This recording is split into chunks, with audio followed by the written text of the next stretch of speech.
শ্বেতা আমার স্বামীকে মেরেছে। শুটিং ইউনিটের সবাই এই ঘটনার সাথে জড়িত। এবার মামলা করলেন।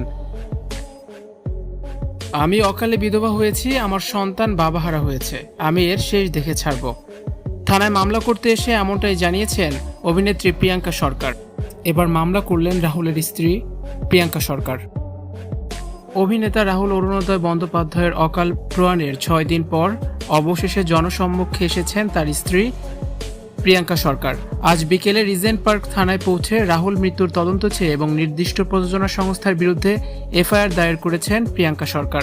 ভোলে বাবা পার্কারেগা শুটিং ইউনিটের সকলের বিরুদ্ধেই তিনি অভিযোগ এনেছেন এবং মামলা করেছেন।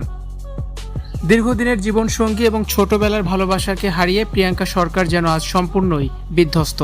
থানায় প্রবেশের সময় তার চোখে মুখে ছিল গভীর শোকের ছাপ। উপস্থিত প্রত্যক্ষদর্শীরা জানান, প্রিয়াঙ্কাকে দেখে মনে হচ্ছিল তিনি যেন এখনও বিশ্বাস করে উঠতে পারছেন না যে রাহুল আর নেই।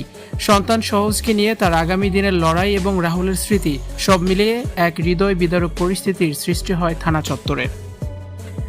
এদিন প্রিয়াঙ্কা অত্যন্ত দৃঢ় কণ্ঠে রাহুলের মৃত্যুর জন্য শুটিং ইউনিটের অব্যবস্থা এবং মানসিক চাপকে দায়ী করেছেন। ম্যাজিক মোমেন্টস প্রযোজনা সংস্থার বিরুদ্ধে অবহেলার অভিযোগ এনেছেন প্রিয়াঙ্কা সরকার। প্রিয়াঙ্কার দাবি, রাহুলের মৃত্যুর পেছনে শুটিং ইউনিটের অনেকেরই পরোক্ষ এবং প্রত্যক্ষ যোগ আছে। প্রিয়াঙ্কা বলেন, আমি অকালে বিধবা হয়েছি, আমার সন্তান বাবাহারা হয়েছে, আমি এর শেষ দেখে ছাড়ব। প্রিয়াঙ্কার এই কঠিন লড়াইয়ে তার পাশে ছিলেন প্রসেনজিৎ চ্যাটার্জি, ঋতুপর্ণা সেনগুপ্ত এবং চিরঞ্জিত চক্রবর্তী সহ আর্টিস্ট ফোরামের অন্যান্য সদস্যরা। তাদের সবাইকে নিয়ে প্রিয়াঙ্কা থানায় যান। প্রিয়াঙ্কা বলেন, রাহুলের মৃত্যুর সঠিক বিচার না হওয়া পর্যন্ত আমি থামব না। পুলিশ ও প্রশাসনের পক্ষ থেকে জানানো হয়েছে যে অভিযোগের ভিত্তিতে তদন্ত শুরু করা হচ্ছে এবং শুটিং ইউনিটের সদস্যদের জিজ্ঞাসাবাদের জন্য ডাকা হতে পারে।